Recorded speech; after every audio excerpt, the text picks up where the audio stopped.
Hi there boys and girls, ladies and gentlemen, and welcome back to the Random Geek channel.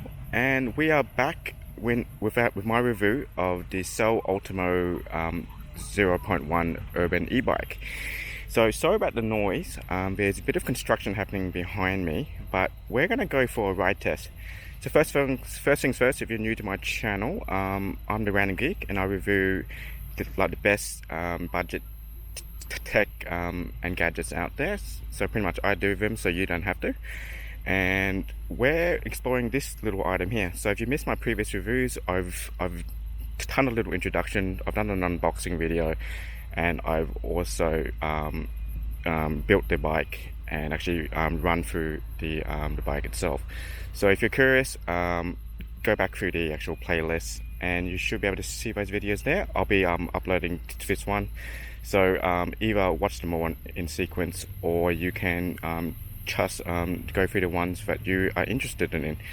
So right now it's an extremely overcast day, very humid. In Australia, we are a land of contrast. So either we get massive drought and heaps of drought and fires, or we get massive thunderstorms and great humidity. So good thing that the rains have come, so that is the bushfires around here. The bad news is I'm riding in this massive heat, but that's a small price to pay, and hopefully you guys enjoy this video. So first thing we're going to do is we're just going to go through a basic ride video. I've actually gone through a full cycle of the battery already. So this is the second cycle. I didn't manage to charge it to full, ran out of time. But it does charge really quickly. I only charged it for 4.5 hours and I got up to 90% of the battery, so it's pretty crazy. So if you're in a rush of time, you can get a lot of energy into this bike. So I'll say a little, some quick thoughts before we go for a ride. First things first, when you're starting up the bike, make sure you have the key in. It won't start with the key in. You get two of these keys when you buy the bike. I pulled the second one off and I've folded on my keychain. This one stays in the bike, but obviously if you're just locking this up, make sure the battery is in the lock position, or take the battery with you, and also remove the key. Also, the bike will not start without the battery in lock and the key inserted into the slot there. Also remember to switch on the battery. So if there's a little switch here, make sure that's on the on position, or it will not turn on. Also, to turn on the bike, all you do is to press the start button here. Obviously the refresh rate of the screen and my camera is a bit different, so that's why it's flashing, but in real life it's not flashing at all. In the first cycle of the battery, I actually did 50 kilometers, which is on par with what you expect from this bike. It's rated at 49, I did 50, and I still had roughly about 5% battery left, so pretty fantastic. So so on the screen you've got your pedal assist mode, the speed you're going at, and your odometer. You can switch that to miles if you wish. Also, you can switch between screens, and screen will to give you average speed. I did a short little ride to this playground here at the moment, and it'll just give you your trip in kilometers, and obviously to switch your pedal assist up and down. Also, if you want to switch on the light, there's a little switch, sorry camera, there's a little switch on the side. You press that on and that will turn on the front light. The front light was on a weird angle. I had to change that out to a different angle, because it was hitting the front mudguard and wasn't doing anything. Saying that though, it is a to be seen light, not an actual light that you can use while riding. So what I have actually done is I've attached a proper bike light on there. So this one's rated at I think 400 lumens, so a lot better than probably about roughly the 30 lumens you get on the bike there. So yeah, so on, off, the pedals are up and down, and so see how I switched it down to 0 now. You can switch it back to 1. Light switch on the side, and also if you hold down the down button, it will switch on the walk mode. So if you're walking this from your garage or car, just use that and that will assist you up any hills. I've also attached my GoPro here. I'll put it in the weatherproof case. Actually, I haven't sealed it up properly, but I will seal it up in a second, because it looks like it's about to rain, and I don't want it to get wet. Also, just in case I stack the bike itself, it's going to protect the camera. And also, I'm not too worried about audio at the moment, because during the ride I might do like a voiceover. I'm speaking about the bike later on, not too interested in audio. So that's the reason why that's on there. Also, I think that's it, and let's go for a ride. Okay, so I'll see you guys out on the track. I'm just gonna do a brief ride. It is extremely humid here and hot. I'm sweating like crazy, but I'll see you guys in a second. Alright, I'm actually going to strap this camera onto my chest. I've got an actual chest strap, so in the event that the footage on my chest strap isn't usable, we'll switch over to the GoPro camera. Okay, see you guys out on the road.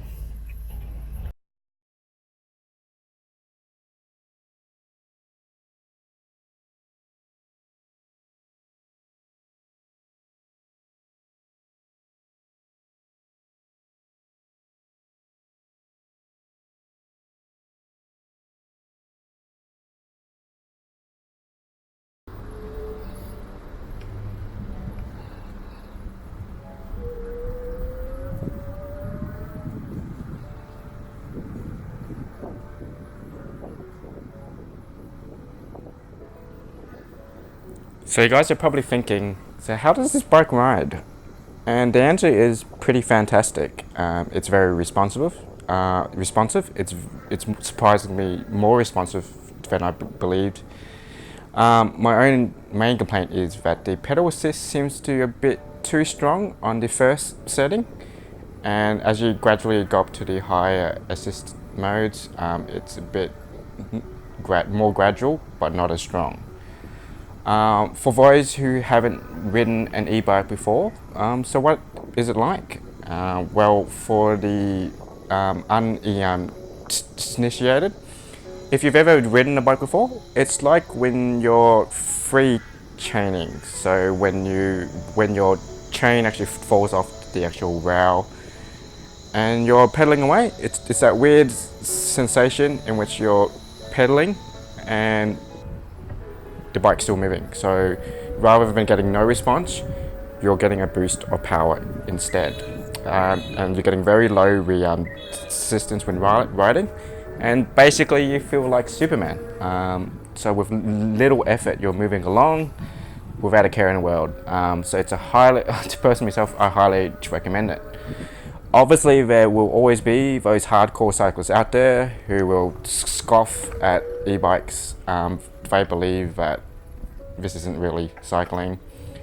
But for those who have decreased mobility, if you've got health issues, or if you're not as young as you used to be, this is pretty much a godsend. Or maybe you just want to ride to work and you want to ride to work, you want to go to the shops, or you want to get from A to B without smelling and sweating like a pig. So this is obviously a viable option. You can't deny that electronically assisted bikes are increasing in terms of mobility. You've got scooters, you've got electronic cars, you've got skateboards, and obviously you have bikes. So this is the future, and people are buying these things out like in droves. As for myself, being a gentleman of a more elderly persuasion, I've got bad knees, I've got a bad back, and being as a former adrenaline junkie at heart, I'm really loving this, and I'm pretty sure plenty of other people will too. So first things first, this is definitely a pedal assist bike only. So there's no throttle here. It's a 12 magnet cadence sensor on top. So you aren't going to get that graduated and smooth acceleration and torque that you will get with a mid-drive and a torque sensor. The thing is, in Australia, I'm not sure about other territories or around the world, anything with a throttle is classified as a motorized vehicle in Australia, but that is highly dependent on the motor size. So this is being just 250 watts, and it's a full assisted bike, so you do have the actual pedal. It's still classified as a bicycle in Australia, so anyone can ride it on the road. You don't need registration and you don't need a license. As long as you're wearing a helmet, you're perfectly fine and you follow the road rules. Sometimes I do wish that there was a throttle on this bike, especially on steep hills. I do think the assist is a little bit lacking, and I kind of wish sometimes that there was an actual throttle, just to give us a little kick at the start going up the hill. So don't get me wrong, the pedal assist is quite strong, especially going up steep hills. I probably wouldn't have made it without the pedal assist. I actually tried this on a large hill nearby, and I pretty much almost died while turning the assist on, because you can turn it all the way down to 0, and it's like riding a standard bike. Remember that this bike weighs probably an extra 20 kilos heavier than your average bike, so without the pedal assist it was hardcore. I turned the pedal assist all the way up to 5, and I managed to get up at the top of the hill, and I was still hitting probably at 10 kilometers an hour. I was breathing pretty hard, but remember this was like a 15-degree incline at least, and it went on for about 300 meters, so a pretty amazing steep hill. But the fact that I managed to actually get up there, and I got up there, my heart was actually pounding, so I'm still getting that cardio to work out, which is fantastic for me. And probably because I was using the wrong gear half the time, so that was probably my bad as well. So moving on, I think speaking about the gears, so first things first, this is a truly just a 7-speed bike. So what I mean by that is, in terms of the front gears or the crank set of gears, it only consists of a single gear. So most bikes will have a full crank set with gears, normally with between 2 to 3 gears. So you will have a smaller one, a medium-sized gear, and a larger set gear. And you will have those of varying sizes, and they complement your back set of gears, so either your freewheel or your cassette. So normally what you would do is, for the front crankset, that's what you would do for your major gear changes, and the back freewheel or the cassette will be for your final gear selection. So this is where you get your 18 and your 21 speed bikes. So this ultimately allows you for an infinitely more refined riding experience, and for hardcore riders, especially cyclists who cycle on the road, they will swear by this, and you'll be using your upshifter and your downshifter, and you would be shifting depending on the ride that you're riding and also the terrain. In this case, there's only a single gear up front, and you've got a 7 geared cassette at the back. So 7 gear cassette with a Shimano trail at the back. So what this basically means is riding this bike could not be simpler. So all you really do is you shift with the twist gear on the actual right. You select your pedal assist with the right screen, and you basically select your gears, your lower gears for your tougher terrain and hills, and obviously your higher gears for speed and easier terrain. So that's basically it. Bob's your uncle. You're off and riding, and in a couple of minutes it becomes second nature, and it becomes really easy and intuitive, because you don't really have to be thinking about which gear you are on. If you're struggling a bit, you obviously switch to like a lower gear. If you're riding down a steep hill, you shift it to high gear. So moving on to speed. So this pedal assist maxes out at 25 kilometers. So for those on the empirical system, that's 16 miles an hour, which is the regulated maximum in Australia. And once you hit that 25 kilometers an hour, you max that out, the motor will automatically shut off, and you're pretty much coasting along the road. Personally, I believe 25 kilometers an hour is fast enough. Anything faster, just jump in your car, ride a proper motorbike. And if you're like a bit more adventurous, jump on an e-scooter, ride an e-skateboard or a one wheel if you've got enough money. I definitely recommend the one wheel if you're a bit more like adventurous. It's like floating. Range wise, this was a huge surprise for me because this is advertised at 49 kilometers an hour range. I got 50 kilometers an hour on the first cycle, and I had roughly about 5% charge left, and I was still going. And that's not just using the lower pedal assist. That's with me switching between multiple assist modes, all the way from the first assist to the 20 to level 5 up on the hills. And pretty much I was really impressed with the battery life. I will evaluate this later after I've done more cycles on the battery, just to break in the actual battery so you've got the optimal performance out of the battery.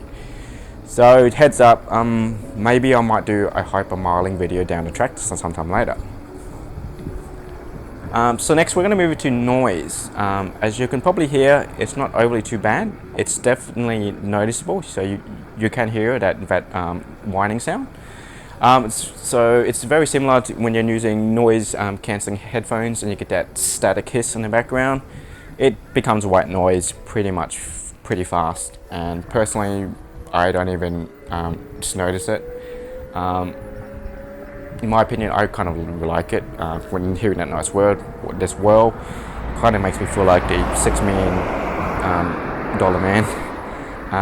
But when you're riding normally, and especially when you're on a bike track or a pedestrian strip, you are moving pretty silently. So definitely ring that handbell on the side when you're near pedestrians, so they know that you're coming.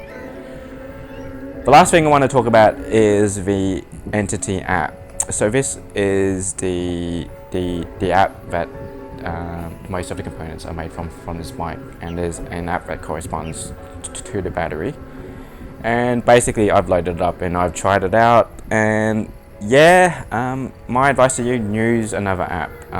So stick with Strava, stick with Ride, MapMyFitness, or any other tracking app that you can think of. They will do it better than this app.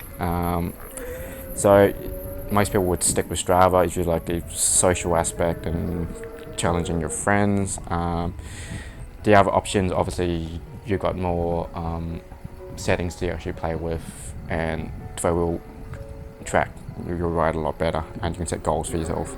Personally, I'm using the Garmin Connect app because I'm tracking it with my Garmin Fenix smartwatch. So it's playing a lot better than the Entity app, and if you go onto the Android store, I think the Entity app's only been downloaded a couple of 100 times, so that's a good indication that it's not a very good app. And another thing, it hasn't been updated in quite a while. Anyway, that's all what I'm going to say in terms of voiceover. I'm going to leave it at that, and like you can watch the rest of the video of me just riding around. It's been a casual ride around. It's been raining heaps lately, so haven't had a chance to ride around, and every single time I've been out, I've been hit by rain. So as you see, the roads are pretty wet, it's pretty overcast, and it's bloody humid as hell. Things that I don't really like, I still don't like how the seat feels. I really should get that changed around. Definitely get a proper bike light on the bike, the front one, especially when riding at night. Obviously I work late, and times that I've been able to ride is at night time, and for the bike light, it pretty much sucks. Get a proper bike light and just pop it on top. In some of the riding videos you see that I've actually got 2 on there, and that's because I've got bad night vision and I need that extra light to see where I'm going and I don't get hit, and there isn't much lighting around where I've been riding. And also make sure that you pump up the tyres. The tyres come pretty much deflated out of the box. I've pumped it up just under the maximum of 60 psi for these tyres here. and you can definitely feel the ride difference. And as always, when you're on the road, please wear a bike helmet. Can't stress this enough. Safety first on the road, especially when you're riding with other cars. If you get hit, it's just a matter of physics. You are not going to win, and if you hit the road traveling at speed, yeah, a helmet's going to save your life pretty much. Okay, I think I'm done. So the Random Geek's out, and thanks for watching, and I'll see you guys in the next video. Cheers.